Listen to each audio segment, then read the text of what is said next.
All the moose are Alces, Alces. That's Alces, Alces, Alces. No, Alces, Alces, giga or Gigas. That's Alces, Alces, Shirai.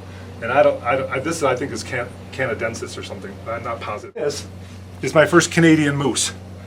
So it satisfied the requirement for getting the species. But I mean, let's face it. I mean, this was an infant by comparison, and I wanted to try to get all 29 in the record book. So then I went and got another one. That's the second Canadian moose I got. Okay. Okay. So that gives you a very good comparison for the difference in size. Wow. Okay. Adolescent, or not even adolescent. I mean, a juvenile versus a mature adult. Okay. And that one, if that were a Canadian, that would be adolescent. So you've got small, medium, large, super large. Yeah, I'd say super large. Cervus Roosevelti. This is the Roosevelt Elk, indigenous to the northwestern United States. Oregon, Washington, and they can even live up on Vancouver Island in the extreme southwestern corner of Canada. Okay. Again, this is my second one. The first one I took was an adolescent. This is a mature adult. This would be referred to as a mainframe 6, but it's technically a 7x7. 1, 2, 3, 4, 5, 6. Where's the other one? Oh no, maybe it's just a 6x6. Oh, it's the Tule. It's the other one. This is a 6x7. This has 6 here. 1, 2, 3, 4, 5, 6, 7. So this is a 6x7. This is called a devil tine. This little thing right here is called a devil tine because you know how animals have a tendency to want to fight and they'll always lock up their antlers? They're always locking up. Well, if this thing had grown a couple more years, this thing would have gotten about this long. So when they started to hook up, he'd have been able to pierce the other bull's skull with this particular point. He'd have won a lot of fights simply by killing the animal by pushing this point into their head. That's why they call it a devil tine. If you fight this guy, you're fighting the devil. Okay? Alces, Shirai, or Shiras. This is the Shiras Moose. If you look at both the Canadian moose and the Alaskan Yukon Moose, in my opinion, the hide is brown. But this boy, for all practical purposes, is black. Okay? Don't know why, just Shiras Moose tend to be black, okay? This is one of the 3 animals in the room that does not make the record book. You're kidding. Okay? This does not make the record book. The very first animal you filmed, my Rocky Mountain Elk, misses the record book by 2/8 of an inch, quarter of an inch, okay? And, of course, as you well know, my pronghorn is the 3rd animal that doesn't make it. But I'm going for pronghorn this year. If I get them, then I have 2 animals that don't make the book, and I hopefully will be able to get an elk and a Shiras Moose in the next few years. This, and actually all the bottom deer are whitetail deer, and this are also whitetail deer. These were in Kansas. Okay. This is the first animal I ever took with a bow and arrow. That's why it's in the room. Even though it's not a particularly big deer, this was my first bow hunting success. This is a Pennsylvania whitetail that was shot in 1987. This is what started the whole thing. Okay? This is a New York deer. I shot this half a mile down the road. This is a New York deer. Okay? So Pennsylvania, New York. These two and these two are all from Kansas. Okay? This is a monster. This is probably a 180-inch deer. That's probably 150. This is about 150. This is about 130, just to get a feel for how big they are. First time I ever took a camera in the woods was last year. Personally, I've had other people film me. This is the first time I ever took a camera in the woods last year. I got this particular deer on video. It worked out really, really well.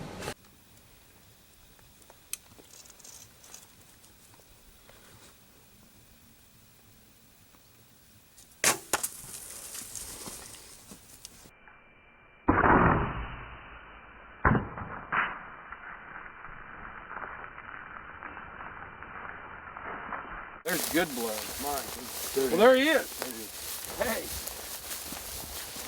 I thought you led me to believe he was a borderliner. Pick that. You haven't even held your bow. Good grief. Hold that beast up. Look at this. Oh my God. Gee, Winnie, Christmas. Jake, dude. Here, put it here. Hey, man. Look at this. That's great. Look at this. Yeah. Look at the mass. Oh, He's bladed.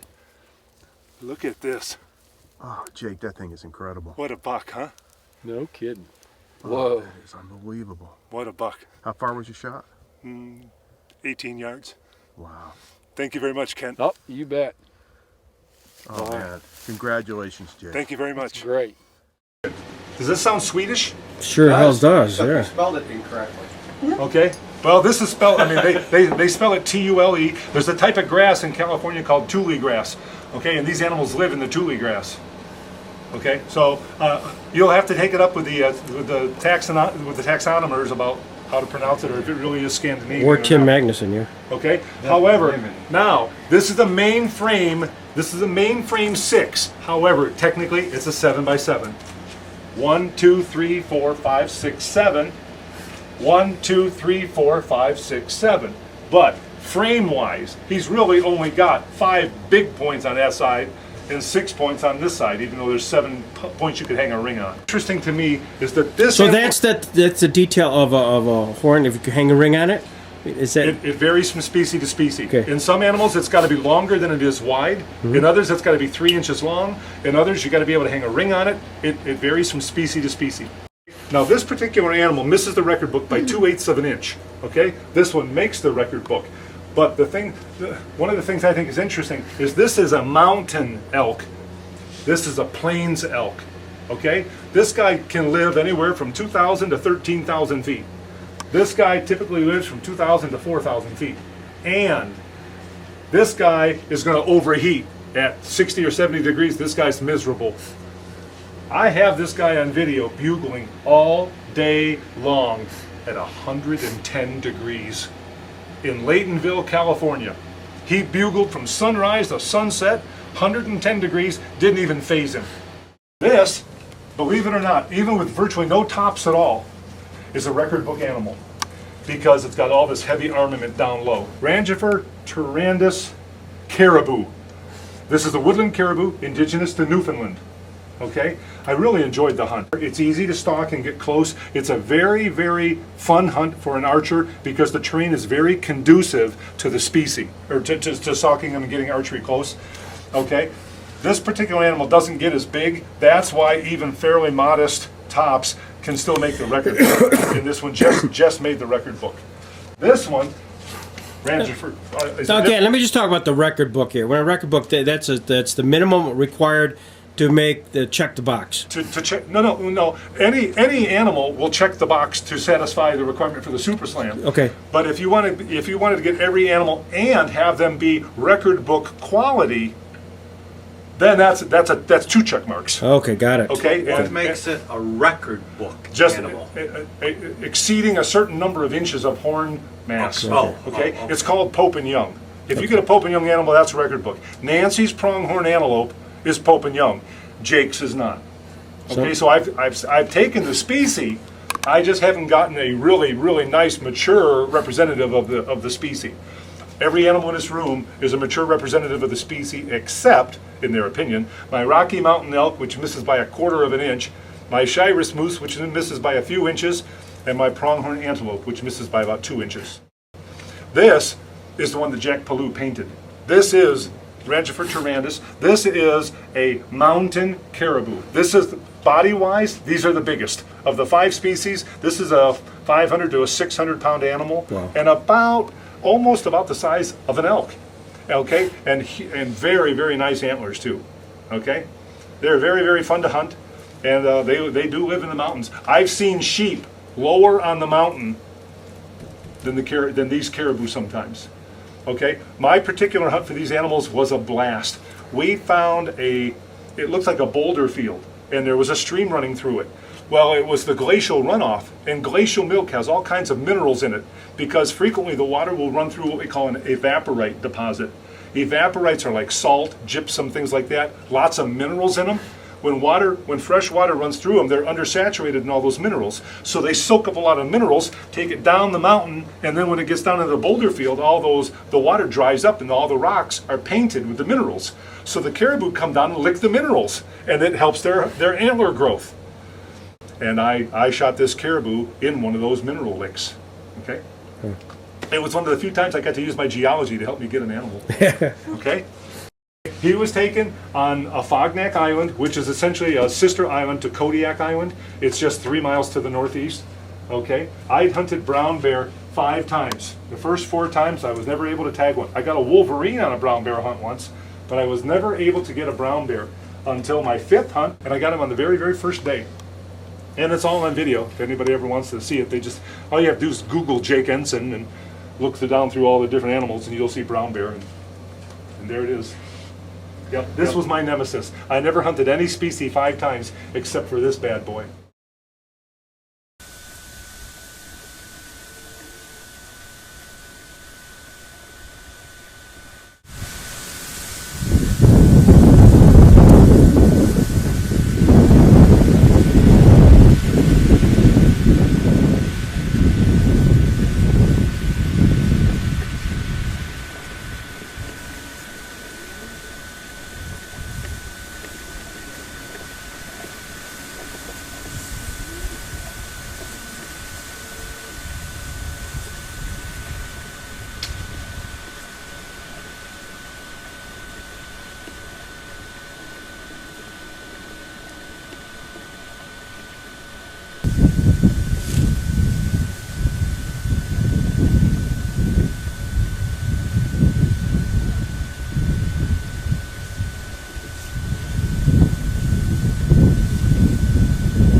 Blood trails is unreal.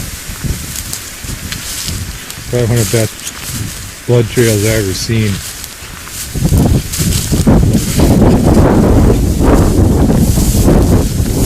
We fell into right here. We had one heck of a time. And the bear is right here. Jake's standing by it. He started coming closer and closer. I had an arrow knocked, ready to go, and he got to about 25 yards and decided that something wasn't quite right. Slowly turned, started to walk away from my ambush spot. So I stepped out from behind the tree and took a quartering away shot. It hit him in the backhand and quartered up through his body and into his vitals. And the blood trail was amazing. I believe Mark may have videoed some of it. The blood trail was amazing. I mean, there's no way he could have survived the hit, but we did put a couple more arrows in him just to make sure. And this is the result. I now have my brown bear with the bow. Congratulations, Jake. Thank you very much. Thanks for going with me. Here. Now, you were asking a question before about the intricacies of taxidermy. Okay, please understand, this is about an 8'10" to a 9-foot bear. The grizzly is 8'5". So it's only 5, 6, 7 inches difference. But look at the head. Look at the difference in the head. Doesn't it look significantly bigger? I mean, twice as big. And yet they're only 5, 6, 7 inches different. And it's all in the taxidermy, gentlemen. This is like a magician. I'm now going to give you one of the dirty secrets of taxidermy. Okay, this particular bear is almost as big as that bad boy. But when the taxidermist did this particular mount, he went ahead and did everything exactly right. Anatomically, this is right. The difference between this one and that one is that when they did the taxidermy on that brown bear, they put extra clay on the cheekbones so that when they pull the fur over the skull, what it does is it makes the hair stand out, which makes the head look wider, which makes the head look far, far bigger and thicker than this one. When a bear comes out of the water and their hair's all wet and slicked down, that's what they look like. Even he would look like that. But what you can do is you can put more clay on the sides of the head, and when you pull the fur over their head, it makes the hair follicle stand perpendicular as opposed to lay back, and it makes them look bigger. And he was such a majestic animal, and I'd hunted him 5 times. I let the taxidermist cheat and put a little bit of clay on his cheeks to make his head look even bigger, which makes him look more impressive. Here's another, by the way, one other aside about polar bears, okay? It's the only animal in the room, you can't eat their liver. It'll kill you. Okay, their liver is super concentrated in vitamin A, which can give you hypervitaminosis A, or it's a vitamin A hypertoxicity. So the next time you're in Wegmans, stay away from the polar bear liver in the frozen food section. This is an Alaskan Yukon Moose. Okay, this is not only Pope and Young, this is a Boone and Crockett animal, which means it even make the record book for gun killers. Okay, it's that big. Okay, this is a beast, and I actually shot him on the Blackstone River, and it was a fairly long shot, and he made it into the woods. I had to finish him off with a couple other arrows, and that's a picture of the bear right there, and he died right there in about 3 feet of water. Oh gosh. Okay, my guide was only 5'4", so we built a huge bonfire. Now he weighs 1,1700 pounds. You're not going to drag him. You're not going to pull him, not even with the water, because he's sunk and he's laying on the bottom of the river. Okay, 3 feet of water wasn't enough to move him, so we had to butcher him where he laid. So my guide, being 5'4", walked down into the water with me after building a huge bonfire, and he would butcher as long as he could. But eventually, his body core was starting to get cooled, and he would start to slur his words. And every time he started slurring his words, I'd tell him, "Get out of the water, go warm yourself up." That's one of the few times in my life I'm glad I was tall, because the water never got to the boys. And as a result, I was able to stay warm. I was able to stay warm long enough to get the job done. But it took us 3.5 hours to get him done. Gosh. Okay, it was a lot of work. Very, very, very good eating. Very good eating. And a lot of meat too. I mean, you get hundreds of pounds of meat from a moose. Okay, I think that moose and sheep are dead even for quality of meat. I could eat either one of them all day long.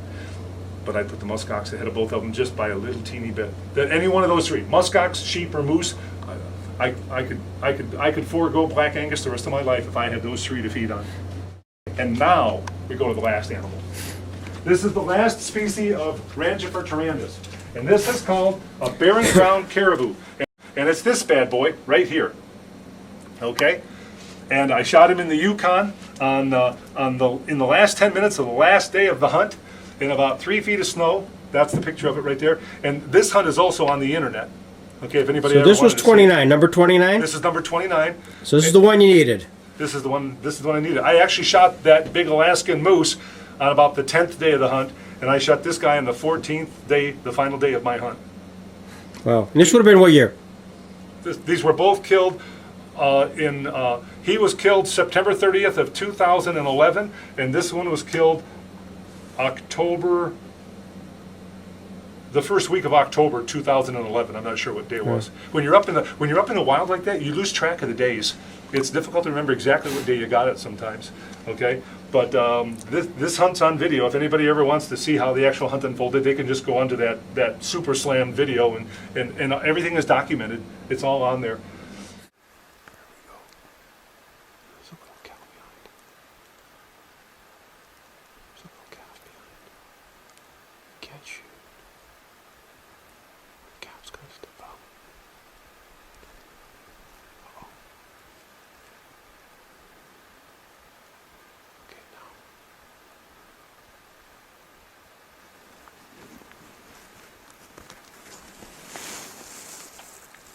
Smoked him. He smoked him, yeah. Too far back, eh? No, it's a good shot. He's down. It's a good shot. I'm on him. Yeah, he's gonna shoot him again. I'm on him. Yeah, he's struggling up. Put another one in him. The arrow fell out. No, it's a good shot. Stuck in the shoulder though. It was incredible. 2 bulls fed across. How nice are we? We let him do that. It was awesome. We saw a guy take his Super Slam animal. That's pretty cool for us too. Super Slam. And we were going to shoot with a rifle if he couldn't get close, but he whacked it really good in the shoulder. Came up on top of the plateau here. Gave him 20 minutes and snuck in for a final couple shots. And that's his Super Slam. Pretty tremendous feat that he did. And there's your Super Slam, Jake. How many years? Really, eight hard years of hunting. I had 4 species in 2003. I've got the last 25 in 8 years. That's impressive. All with a bow. All with a bow, right? All with a bow. Thomas Martini, I owe you one. Oh, well, that's life. Thank Comes you very around. much. You're welcome. Good shooting. You smoked him good the first time. Did it penetrate that much? Yeah. Did, eh? Wow. Must have. Yeah. He was sick. He was really sick. He was dying. He went 150 yards. He went up a hill and then went a couple hundred yards. Amazing. No, we were just over there. It's not that far. It's not that far. Yeah, he's went, what, 200 yards? 200 yards. Yeah. Total, When yeah. I found the arrow, I thought, I got him.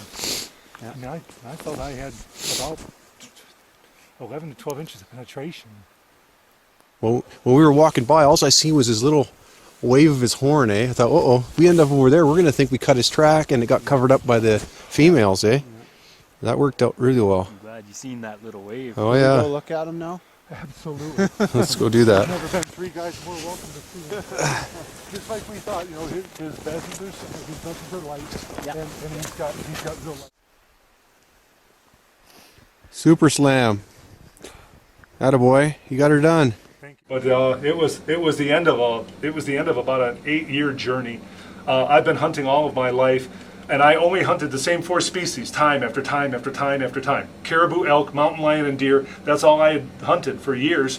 And then Bob Miller called me up and said, let's go for muskox. And then the next year, let's go hunt for grizzly bear. And then after that, then we started to gain momentum. When I sold the pharmacy in 2006, then we kicked it up a notch, and that's when everything really started. So from 2003 to 2011, you know, 8 years, I took 25 of the 29 animals in 8 years.